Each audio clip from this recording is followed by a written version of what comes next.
നല്ലൊരു venue book ചെയ്തുകൊണ്ടോ അല്ലെങ്കിൽ നല്ലൊരു ആംബിയൻസുള്ള സ്ഥലം ബുക്ക് ചെയ്തുകൊണ്ടോ നിങ്ങൾക്ക് നല്ല ഫോട്ടോഗ്രാഫ്സ് കിട്ടണമെന്നില്ല.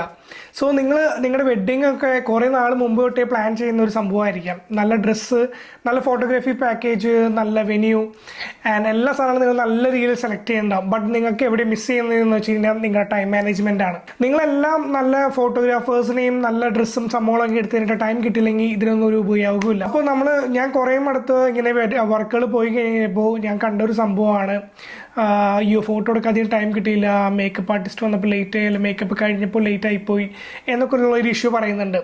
അപ്പോൾ നിങ്ങൾ എന്താ ചെയ്യേണ്ടതെന്ന് വെച്ച് കഴിഞ്ഞാൽ നിങ്ങൾ മാക്സിമം ഒരു മിനിമം ടു ഒരു മാക്സിമം ഒരു 45 മിനിറ്റ്സെങ്കിലും നിങ്ങളുടെ ഫോട്ടോഗ്രാഫേഴ്സിന് ഫോട്ടോ ആൻഡ് വീഡിയോ എടുക്കാനായിട്ട് നിങ്ങൾ ചർച്ചിലോട്ടോ അല്ലെങ്കിൽ പോണേക്കാളും തൊട്ട് മുമ്പ് നിങ്ങളുടെ സോളോ ഷോട്ട്സ് ഒക്കെ എടുക്കാനായിട്ട് ഇത്തിരി ടൈം കൊടുക്കണം. അത് നിങ്ങൾ അതിനനുസരിച്ച് പ്ലാൻ ചെയ്യണം. നിങ്ങളിപ്പോൾ ഒരു 10 ആണ് മേക്കപ്പ് ആർട്ടിസ്റ്റ് പറയുന്നത് ഇങ്ങനെ മേക്കപ്പ് കഴിയേണ്ട ഒരു ടൈം എന്ന് പറഞ്ഞു കഴിഞ്ഞാൽ നിങ്ങൾ ഏകദേശം ഇത്രയും കൂടെ മുമ്പായിട്ട് പ്ലാൻ ചെയ്യുക. സോ ഒരു 9 തീർക്കണം എന്നൊക്കെ പറയാം. എന്നാലും ഒരു 9:30 വരെയൊക്കെ ചിലപ്പോൾ എടുക്കുമായിരിക്കാം. മിനിമം ഒരു 45 മിനിറ്റ്സ് എങ്കിലും നിങ്ങൾ ഫോട്ടോഗ്രാഫേഴ്സ് ആൻഡ് വീഡിയോഗ്രാഫേഴ്സിന് കൊടുത്തില്ലെങ്കിൽ നിങ്ങൾ അവരെ അത്രയും കാശ് കൊടുത്ത് ബുക്ക് ചെയ്തിട്ട് അത്രയും നല്ലൊരു റിസൾട്ട് കിട്ടണമെന്നില്ല. സോ നിങ്ങൾ ചെയ്യേണ്ടത് ഇങ്ങനെ ചെറിയ ചെറിയ ടൈം മാനേജ്മെൻറ്റിനാണ്. നിങ്ങൾ എപ്പോൾ പള്ളിയിൽ ചെല്ലണം. ഇപ്പോൾ 11 മണിക്കാണ് നിങ്ങൾ പള്ളിയിൽ ചെല്ലുന്നുണ്ടെങ്കിൽ നിങ്ങൾക്ക് ഇവിടുന്ന് ട്രാവൽ ചെയ്യേണ്ട ടൈം എത്ര വേണം, ഒരു ഹാഫ് ആൻ അവർ ഉണ്ടെങ്കിൽ അങ്ങനെ പ്ലാൻ ചെയ്യാം. സോ അതിനൊരു 20 മിനിറ്റ്സ് മുമ്പ് നിങ്ങളൊരു പ്രയർ പ്ലാൻ ചെയ്യുക. സോ അതിന് മുമ്പ് ഒരു 45 മിനിറ്റ്സ് എങ്കിലും നിങ്ങൾ ഫോട്ടോഗ്രാഫേഴ്സിന് കൊടുക്കുക. Maximum single photos and family ആയിട്ടുള്ള പിക്ചേഴ്സ് മെയിനായിട്ട് കവർ ചെയ്യുക. ഗ്രൂപ്പ് പിക്ചേഴ്സൊക്കെ നിങ്ങൾക്ക് ടൈം ഉണ്ടെങ്കിൽ നിങ്ങൾക്ക് വീട്ടിലെടുക്കാവുന്നതാണ്. അല്ലെങ്കിൽ നിങ്ങൾക്ക് ഏറ്റവും ബെറ്റർ എന്ന് പറഞ്ഞാൽ നിങ്ങൾ ഹാളിൽ പോയി എടുക്കുമ്പോൾ നിങ്ങൾക്ക് വെന്യൂവിൽ വെച്ച് നല്ല ഷോട്ട്സ് കിട്ടും. സോ അതാണ് നിങ്ങൾ മെയിനായിട്ട് പള്ളിയിലോട്ട് പോണേക്കാൾ മുമ്പ് ശ്രദ്ധിക്കേണ്ട ഒരു സാധനം. പിന്നെ പള്ളിയിൽ കഴിഞ്ഞാണെങ്കിലും ഞാൻ പിന്നെ കണ്ടുവരുന്നതെന്ന് സംഭവിച്ചു കഴിഞ്ഞാൽ നമ്മുടെ ഗൗണിലും ചിലപ്പോൾ വൈറ്റ് ഗൗണിലായിരിക്കും ചിലപ്പോൾ ബ്രൈഡ് ഉണ്ടാവുക. സോ സ്യൂട്ടും ഒക്കെ ആയിരിക്കും ഗ്രൂമും വെയർ ചെയ്യുന്നത്. സോ അത് നമ്മുടെ പള്ളിയിലെ ഫംഗ്ഷൻ കഴിയുമ്പോൾ അപ്പം തന്നെ മന്ത്രകോടിയിലോട്ട് മാറ്റുന്ന ഒരു ചടങ്ങുണ്ട്. സോ പള്ളിയിൽ കഴിയുമ്പോൾ എല്ലാവരും ചിലപ്പോൾ ബന്ധുക്കൾ എല്ലാവരും ചിലപ്പോൾ റഷ് ചെയ്യും. കാരണം ഫുഡ് അവിടെ സേവ് ചെയ്യേണ്ട ടൈമാണ്. സോ എല്ലാവരും പറയും നമുക്കെന്നാൽ ഇത് കഴിഞ്ഞിട്ട് ഫുഡൊക്കെ സ്റ്റാർട്ട് ചെയ്യാൻ, നിങ്ങൾ ജസ്റ്റ് ഒന്ന് പെട്ടെന്ന് ഡ്രസ്സ് ചെയ്തിട്ട് വാന്ന് പറയും. സോ അവിടെ മിസ്സാവണമെന്ന് വെച്ചാൽ ഫോട്ടോഗ്രാഫേഴ്സിൻ്റെ മെയിനായിട്ടുള്ള ഒരു കോസ്റ്റ്യൂമാണ് ഈ വൈറ്റ് ഗൗണിലും ഗ്രൂമിൻ്റെ കൂടെ ഉള്ള ഒരു ഫോട്ടോസുകളൊക്കെ എടുക്കാമെന്ന് വെച്ച് കഴിഞ്ഞാൽ. സോ നിങ്ങൾ എന്താ ചെയ്യുന്നതെന്ന് വെച്ച് കഴിഞ്ഞാൽ അത്യാവശ്യം ഒരു 20 മിനിറ്റ്സ് എങ്കിലും മിനിമം ഒരു ആൾക്കാർ അവർക്ക് കൊടുക്കണം. കാരണം പള്ളിയിൽ നമുക്ക് മെയിനായിട്ട് വേണ്ട, ഭാവിയിലോട്ടൊന്നും വേണ്ട എന്നൊരു സംഭവിച്ച് നമുക്ക് പള്ളിയിൽ വെച്ചിട്ടുള്ള നല്ലൊരു ഫോട്ടോ കിട്ടണം. സോ കപ്പിൾ ഫോട്ടോ നല്ലവണ്ണം അവിടെ വേണം. പിന്നെ അത്യാവശ്യം കുറച്ച് നല്ല ക്രിയേറ്റീവായിട്ടുള്ള സോളോ ഷോട്ട്സ് ആൻഡ് പിന്നെ കപ്പിൾ ഷോട്ട് എടുക്കാൻ വേണ്ടിയിട്ട് നിങ്ങളൊരു 20 to ഹാഫ് ആൻ അവർ എങ്കിലും അവിടെ കളയണം. എന്നാലാണ് നിങ്ങൾക്ക് ഭാവിയിൽ ഇതൊക്കെ ഈ ഫംഗ്ഷൻസ് എന്നൊക്കെ പറഞ്ഞാൽ പെട്ടെന്ന് കഴിയും. ബട്ട് കുറേ നാളത്തേക്ക് ഒരു മെമ്മറി അല്ലെങ്കിൽ കുറേ ജനറേഷൻസ് കാണിക്കാൻ വേണ്ടി ഒരു മെമ്മറി എന്ന് പറഞ്ഞാൽ നിങ്ങൾക്കുള്ള ഫോട്ടോഗ്രാഫ്സ് ആൻഡ് വീഡിയോസ് ആണ്. സോ നിങ്ങൾ അതിൽ ഇത്തിരി കോൺസെൻട്രേറ്റ് ചെയ്യണം. ഞാൻ കുറേ ഇടത്ത് കണ്ടുവരുന്നൊരു സംഭവമാണ്, പള്ളിയിൽ കഴിയുമ്പോൾ അപ്പോൾ തന്നെ അവരുടെ ബന്ധുക്കളും എല്ലാവരും, ചിലവർക്ക് നമ്മൾ പറഞ്ഞു കഴിഞ്ഞാൽ ചിലപ്പോൾ നമ്മൾ സിസ്റ്റേഴ്സ് ആൻഡ് ബ്രദേഴ്സിനോടൊക്കെ പറഞ്ഞു കഴിഞ്ഞാൽ അവർക്ക് മനസ്സിലാവും. ബട്ട് ചിലവരൊക്കെ റഷ് ചെയ്ത് ഇങ്ങനെ ബ്രൈഡിനെ വേഗം കൊണ്ടുപോയി മന്ത്രകോടി ഇടിയിപ്പിക്കാൻ നോക്കും. ശരിയാണ്, അവിടെ ടൈം എടുക്കുന്ന ഒരു പ്രോസസ്സ് തന്നെയാണ് ഇതൊക്കെ ചെയ്യണമെന്ന് വെച്ച് കഴിഞ്ഞാൽ. പിന്നെ ആൾക്കാർ വെയിറ്റ് ചെയ്യണം, ഒക്കെ നമുക്ക് മനസ്സിലാവും. ബട്ട് എന്നാലും നമുക്ക് വേണ്ട ഒരു സംഭവമാണ് ഇവരെ ഇത്രയും ഫോട്ടോസ് വേണം എന്നുള്ളത്. കാരണം മന്ത്രകോടിയിലോട്ട് മാറിക്കഴിഞ്ഞാൽ നമുക്ക് ഗൗണിലെ ഫോട്ടോസ്, കപ്പിൾ ഫോട്ടോസും മെയിനായിട്ട് മിസ് ചെയ്യും. സോ ഞാൻ പേഴ്സണലി ഞാൻ അവരോട് നേരത്തെ പറയും ഇങ്ങനൊരു സംഭവം ഉണ്ടാവും. സോ നിങ്ങളതിൻ്റെ പ്രിപ്പയർഡ് ആവണം. നിങ്ങൾ 20 മിനിറ്റ്സ് എങ്കിലും ഞങ്ങൾക്ക് തന്നാലാണ് നമുക്ക് ആ ഗൗണിൽ വെച്ചേക്ക് നല്ലൊരു ക്രിയേറ്റീവ് ഫോട്ടോ അല്ലെങ്കിൽ വീഡിയോ എടുക്കാൻ പറ്റുള്ളൂ. സോ അതിനിടയിൽ വന്നിട്ട് നമ്മൾക്ക് ഒരു 5 മിനിറ്റ് നിങ്ങൾ ഫോട്ടോയും വീഡിയോ എടുക്കുന്നതൊക്കെ പറഞ്ഞാൽ ചിലർക്ക് പറ്റും. ബട്ട് ഒന്ന് നോർമലായിട്ട് കുറച്ച് സാധനം എടുക്കാൻ പറ്റും. ബട്ട് അല്ലാതെ ഒരു ക്രിയേറ്റീവായിട്ട് നിങ്ങൾ എന്തായാലും ആ ഫോട്ടോഗ്രാഫി ബുക്ക് ചെയ്യുന്നത് നിങ്ങൾ അവരുടെ ഇൻസ്റ്റാഗ്രാം അല്ലെങ്കിൽ അവർ പ്രീവിയസ് വർക്കുകൾ കണ്ടിട്ടായിരിക്കും എന്തായാലും.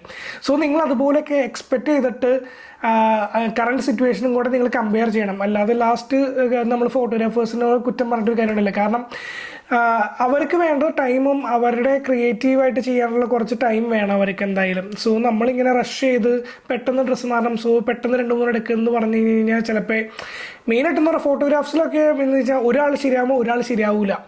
സോ നമ്മൾ സോർട്ട് ചെയ്യണ ഒരു ഫോട്ടോഗ്രാഫർ അല്ലെങ്കിൽ എഡിറ്ററിനൊക്കെയാണ് അത് മനസ്സിലാവുള്ളൂ പെട്ടെന്ന്. അല്ലെങ്കിൽ നമ്മൾ ക്ലയൻസിന് കാണിച്ചു കൊടുക്കണം ഫോട്ടോസ്. ഇതേ ഇങ്ങനെ കണ്ടോ, നിങ്ങളിവിടെ ഇങ്ങനെ പോസ്റ്റ് ചെയ്ത് നിന്നപ്പോൾ ഒരാൾ കണ്ണടച്ചു, ഒരാൾ തെറ്റിച്ചു. അല്ലെങ്കിൽ വീഡിയോ എന്ന് പറഞ്ഞു കഴിഞ്ഞാൽ ഭയങ്കര ഇഷ്യൂ ആണ്. കാരണം നമ്മൾ ചിലപ്പോൾ എല്ലാം പക്കയായിട്ട് വരും, ചിലപ്പോൾ അറിയാതെ അവർ സംസാരിച്ച് പോയി കഴിഞ്ഞാൽ നമുക്ക് ആ പാട്ടായിരിക്കും ഏറ്റവും നല്ല ഒരു സിംഗായിട്ട് വരുന്നൊരു പാട്ട്. സോ അത് മിസ് ചെയ്യും. സോ അതുപോലെ കുറേച്ച് നമ്മുടെ ഫോട്ടോഗ്രാഫേഴ്സിൻ്റെ സൈഡിൽ നിന്ന് നോക്കുന്ന സമയത്ത് അങ്ങനെ കുറച്ച് ഇഷ്യൂസ് ഉണ്ടാവും. എല്ലാവരും കരുതി നമുക്ക് ഇരുമ്പോൾ നിങ്ങൾ അത്ര എടുത്തല്ല എന്നിട്ട് നിങ്ങൾക്ക് അത്രയും നല്ലതില്ലേ എന്ന് ചോദിക്കാറുണ്ട് കുറേ. അപ്പോൾ നമ്മൾ പറയണമെന്ന് വെച്ച് കഴിഞ്ഞാൽ നിങ്ങളിത് കണ്ടോ, ഇതിനകത്ത് ഒരാൾ ശരിയാകുമ്പോൾ ചിലപ്പോൾ വീഡിയോയ്ക്ക് നമ്മൾ 1-2 ടേക്ക് തന്നെ സെയിം സാധനം നമ്മൾ എടുക്കേണ്ടി വരും.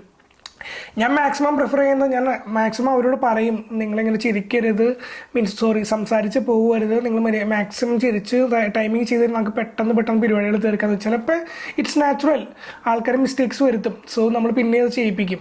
സോ നമുക്ക് ഞാൻ ചോദിക്കുന്നത് വെച്ചാൽ നമുക്ക് ടൈം എന്നൊരു സാധനം ഭയങ്കര ഇമ്പോർട്ടൻ്റ് ആണ് കല്യാണത്തിൻ്റെ സംഭവം എന്ന് വെച്ച് കഴിഞ്ഞാൽ. പിന്നെ കല്യാണം കഴിഞ്ഞു, ഇപ്പോൾ ഫുഡ് എല്ലാം കഴിഞ്ഞു, എല്ലാ പരിപാടികളും കഴിഞ്ഞു, നമ്മൾ മെയിനായിട്ട് എന്തായാലും ബുക്ക് ചെയ്യേണ്ടത് അത്യാവശ്യം ഒരു 1 സൈഡ് ഇപ്പോൾ ഒരു ബ്രൈഡിൻ്റെ സൈഡ് മാത്രമാണെങ്കിലും പാക്കേജ് കൊടുക്കുകയാണെങ്കിൽ നമ്മൾ അറ്റ്ലീസ്റ്റ് ഒരു 3 ക്യാമറയെങ്കിലും ബുക്ക് ചെയ്യണം. കാരണം എന്താണെന്ന് വെച്ച് കഴിഞ്ഞാൽ ഒരു ഫോട്ടോ ഒരു വീഡിയോ അത് മെയിനായിരിക്കും എന്ന് പറഞ്ഞാൽ മെയിൻ വൈറ്റ് ഫോട്ടോസ് എടുക്കാനായിരിക്കും അവർ മാക്സിമം നോക്കുന്നത്. വൈറ്റ് ഫോട്ടോസ് ഇമ്പോർട്ടൻ്റ് ആയിട്ടുള്ള സംഭവങ്ങളൊക്കെ ആയിരിക്കും മെയിൻ ഫോക്കസ് ചെയ്യുന്നത്. സോ ഒരു എക്സ്ട്രാ ക്യാമറയും കൂടെ പറഞ്ഞാൽ നിങ്ങൾക്ക് കാൻഡിഡ് ആയിട്ടുള്ള കുറച്ച് ഫോട്ടോസുകൾ അല്ലെങ്കിൽ വീഡിയോസ് കിട്ടാൻ സാധ്യത കൂടുതലാണ്. അതൊരു നല്ലൊരു ഹ്യൂജ് ആയിട്ടുള്ളൊരു ഇമ്പാക്റ്റ് നടത്തുന്നുണ്ട് നമ്മുടെ വെഡ്ഡിങ് ഹൈലൈറ്റ്സിലൊക്കെ നല്ലൊരു ഇമ്പാക്റ്റ് വരുത്തും. സോ നിങ്ങൾ മാക്സിമം 2 to 3 ക്യാമറാസ് എന്തായാലും മിനിമം വേണം. പിന്നെ എക്സ്ട്രാ നിങ്ങൾക്ക് ഒരു ക്യാമറയും കൂടെ ആഡ് ചെയ്ത് 4 ക്യാമറാസ് ആഡ് ചെയ്ത് നിങ്ങൾക്ക് ഫോട്ടോയും വീഡിയോയും കിട്ടും. ഞാനിപ്പോൾ പേഴ്സണലി ആണെങ്കിൽ ഞാനിവിടെ വർക്ക് ചെയ്യുന്നത് ഒരു ഹൈബ്രിഡ് ആയിട്ടുള്ള ഷൂട്ടറായിട്ടാണ്. സോ ഞങ്ങളുടെ ടീമിൽ വെച്ച് കഴിഞ്ഞാൽ ഒരു മെയിനായിട്ടുള്ള ഫോട്ടോഗ്രാഫർ ഉണ്ട്, ഒരു മെയിനായിട്ടുള്ള വീഡിയോഗ്രാഫർ ഉണ്ട്. അവർ രണ്ടുപേരും വൈഡ് ആംഗിൾ ആയിരിക്കും നോക്കുന്നത്. സോ ഞാൻ പ്രിഫർ ചെയ്യുന്നത് വെച്ചാൽ ഏറ്റവും അടിപൊളിയായിട്ട് കാൻഡിഡ് ഷോട്ട്സ് എന്ന് പറഞ്ഞാൽ ഫാമിലി ഷോട്ട്സ്, അവരുടെ റിയാക്ഷൻസ്, അതൊക്കെയാണ് ഞാൻ ഫോക്കസ് ചെയ്യുന്നത്. സോ ഞാൻ അത് കുറേ നാളായിട്ട് കണ്ടുവരുന്നതുകൊണ്ട് എനിക്ക് നല്ല രീതിയിൽ എനിക്ക് നിങ്ങളോട് പറയാൻ പറ്റും that it makes A huge impact on the video and photos. ഞാൻ ചെയ്യുന്നത് വെച്ച് കഴിഞ്ഞാൽ ഞാൻ ഫോട്ടോയും വീഡിയോയും കൂടെ ഒരുമിച്ച് എടുക്കുന്ന ഒരാളാണ്. ഞാൻ ഹൈബ്രിഡായിട്ട് ഫോട്ടോയും വീഡിയോ എടുക്കും ഒരേ സമയത്ത് തന്നെ. സോ ഞാൻ എന്ന് വെച്ചിട്ടുണ്ടെങ്കിൽ നമുക്ക് വെഡ്ഡിങ് ഹൈലൈറ്റ്സിലോട്ടൊക്കെ നമ്മുടെ ഈ ക്രിയേറ്റീവ് സൈഡ് അല്ലെങ്കിൽ കാൻഡിഡ് ഫോട്ടോഗ്രാഫറിനെ ആഡ് ചെയ്യുന്ന സമയത്ത് അല്ലെങ്കിൽ വീഡിയോസ് ആഡ് ചെയ്യുന്ന സമയത്ത് അതിനകത്ത് വരുന്ന ഡിഫറൻസ് എന്ന് പറഞ്ഞാൽ ഭയങ്കര ഇമ്പാക്റ്റ് ആണ്.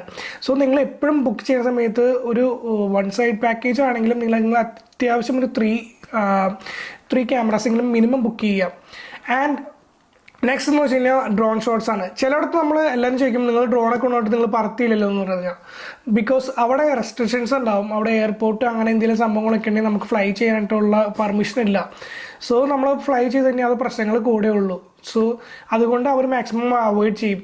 പിന്നെ നിങ്ങൾ ചെയ്യേണ്ടതാണ് pre wedding and post wedding and pre വെഡിങ്ങിൽ നിങ്ങൾ കുറേ കാര്യങ്ങൾ ശ്രദ്ധിക്കുക വെച്ചിട്ടുണ്ടെങ്കിൽ നിങ്ങൾ ഡ്രസ് കോസ്റ്റ്യൂംസ് ആൻഡ് ഇതൊക്കെ ചെയ്യുമ്പോഴാണ് ഇതൊക്കെ കൂടെ ഒന്നാവുമ്പോഴാണ് ഒരു നല്ലൊരു ഫോട്ടോ അല്ലെങ്കിൽ നല്ലൊരു വീഡിയോ കിട്ടുന്നത്. പ്രോപ്പർട്ടീസ് വെച്ചൊക്കെ ഷൂട്ട് ചെയ്യുന്ന ആൾക്കാരുണ്ട്, അല്ലെങ്കിൽ നല്ല കോസ്റ്റ്യൂംസ് നമ്മൾ സജസ്റ്റ് ചെയ്യും. എന്ന് പറഞ്ഞാൽ ഇപ്പോൾ എല്ലാവരും ജസ്റ്റ് ഒരു എക്സാമ്പിൾ പറയുകയാണെങ്കിൽ വൈറ്റ് കോസ്റ്റ്യൂമാണ് ബ്രൈഡെങ്കിൽ ഒരു ബ്ലാക്ക് ആൻഡ് വൈറ്റ് കോസ്റ്റ്യൂമിലായിരിക്കും ഗ്രൂം വരുന്നത്. സോ അവരൊരു സിങ്ക് കറക്റ്റ് ആയിരിക്കും. പിന്നെ പ്രോപ്പർട്ടീസൊക്കെ വെച്ച് ഷൂട്ട് ചെയ്യുന്ന നല്ല ആൾക്കാരുണ്ട്. സോ എന്താണെങ്കിലും നിങ്ങൾ എന്തായാലും നിങ്ങൾ ഇതിന് സ്പെൻഡ് ചെയ്യാൻ താല്പര്യമുള്ള ആൾക്കാരാണെങ്കിൽ നിങ്ങൾ എന്തായാലും ഇത്തിരി ടൈം കൂടെ നല്ലോണം അവർക്ക് വേണ്ടി സ്പെൻഡ് ചെയ്യാം. എന്നാലാണ് നമുക്ക് ഈ പ്രതീക്ഷ ഔട്ട്പുട്ടുകളെല്ലാം കിട്ടുള്ളൂ. പിന്നെ എന്ന് വെച്ച് കഴിഞ്ഞാൽ നമ്മൾ കല്യാണം കഴിഞ്ഞിട്ടാണെങ്കിലും മന്ത്രകോടിയിലും അങ്ങനെ കുറേ ഫോട്ടോസുകൾ സെറ്റ് ചെയ്യണം. ഇതൊക്കെ ചെയ്ത് കഴിഞ്ഞിട്ട് നിങ്ങൾ പിന്നെ ചെയ്യേണ്ട കാര്യം എന്ന് വെച്ചാൽ ഫോട്ടോഗ്രാഫേഴ്സിന് ഇപ്പം നിങ്ങൾ പറയുകയാണ് ഫോട്ടോഗ്രാഫേഴ്സിനോട് സോർട്ട് ചെയ്തിട്ട് നിങ്ങളൊരു ആൽബം ചെയ്താൽ മതി എന്ന് പറഞ്ഞു കഴിഞ്ഞാൽ, അപ്പം ഞങ്ങളുടെ സൈഡിൽ നിന്ന് നോക്കുമ്പോൾ എല്ലാവർക്കും ഓരോരോ ഇഷ്ടങ്ങളാണ്. ഓരോരുത്തരുടെ ഓരോ ഫോട്ടോസ് ചിലപ്പോൾ എനിക്ക് ഇഷ്ടമാവുന്നതായിരിക്കില്ല, നിങ്ങൾക്ക് ഇഷ്ടമാവുക. സോ ഞാൻ ഇടുന്ന ഫോട്ടോസ് ചിലപ്പോൾ ലാസ്റ്റ് ആൽബത്തിലോട്ട് വന്ന് പ്രിൻറ്റ് ചെയ്യണ സമയത്ത് അല്ലെങ്കിൽ പ്രിൻറ്റ് ചെയ്ത് കഴിയണ സമയത്തൊക്കെ ആയിരിക്കും ചിലപ്പോൾ കറക്ഷൻ പറയാം. അപ്പോൾ നമ്മൾ പിന്നെയും അത് അഴിച്ച് പണിയേണ്ടി വരും. അതിനേക്കാളും ബെറ്റർ ഉള്ള ഓപ്ഷൻസ് ഞാനൊക്കെ ചെയ്യാറുള്ളതെന്ന് വെച്ച് കഴിഞ്ഞാൽ, ഞാൻ വർക്ക് കഴിഞ്ഞ് കഴിഞ്ഞാൽ ഫോട്ടോ ആൻഡ് വീഡിയോ വെഡ്ഡിങ്ങിൻ്റെ എല്ലാം ഷൂട്ട് കഴിഞ്ഞ് കഴിയുമ്പോൾ നമ്മളത് പെൻഡ്രൈവിൽ അല്ലെങ്കിൽ ഹാർഡ് ഡിസ്കിലാക്കി നമ്മൾ ക്ലയൻസിന് കൊടുക്കുകയാണ് ചെയ്യുന്നത്. സോ അതിനകത്ത് ക്ലയൻസ് നമുക്ക് അവർക്ക് ഇഷ്ടമായ ഫോട്ടോസുകളെല്ലാം സെലക്ട് ചെയ്ത് തരും. അതിനകത്ത് നമ്മളെടുത്ത് ഫോട്ടോ എഡിറ്റ് ചെയ്താണ് നമ്മൾ ആൽബം ചെയ്യുന്നത്. ആൽബം ചെയ്തിട്ട് നമ്മൾ അതിൻ്റെ PDF ഫയലായിട്ട് നമ്മൾ അയച്ചു കൊടുത്ത് ക്ലയൻസിന് അത് ഫോട്ടോസ് എല്ലാം ഓക്കെ ആണ്, എല്ലാം പെർഫെക്റ്റ് ആണെങ്കിൽ മാത്രം നമ്മൾ പ്രിൻറ്റിങ് ചെയ്യിപ്പിക്കുന്നത്. അതുപോലെ തന്നെ വീഡിയോ ബട്ട് സോർട്ടിംഗ് ഒന്നും ആവശ്യമില്ല. ബട്ട് എന്നാലും നമ്മൾ 2 times വരെ കറക്ഷൻസ് ചെയ്ത് കൊടുക്കാറുണ്ട്. എന്ന് പറഞ്ഞാൽ നമുക്കിനി എക്സ്ട്രാ ആയിട്ട് എന്തെങ്കിലും ആഡ് ചെയ്യാനുണ്ടോ അല്ലെങ്കിൽ എന്തെങ്കിലും അവർക്ക് ഒരാളെയും കൂടെ അല്ലെങ്കിൽ ഇവരെ ആഡ് ചെയ്യണമെന്നൊക്കെ ഉണ്ടെങ്കിൽ നമ്മളതിനകത്ത് ആഡ് ചെയ്ത് കൊടുക്കാറുണ്ട്. സോ അതൊക്കെയാണ് ബേസിക്കലി നമ്മൾ മെയിനായിട്ട് ശ്രദ്ധിക്കേണ്ട സംഭവങ്ങൾ നമ്മൾ വെഡ്ഡിങ്ങിന് വേണ്ടിയായിട്ട്.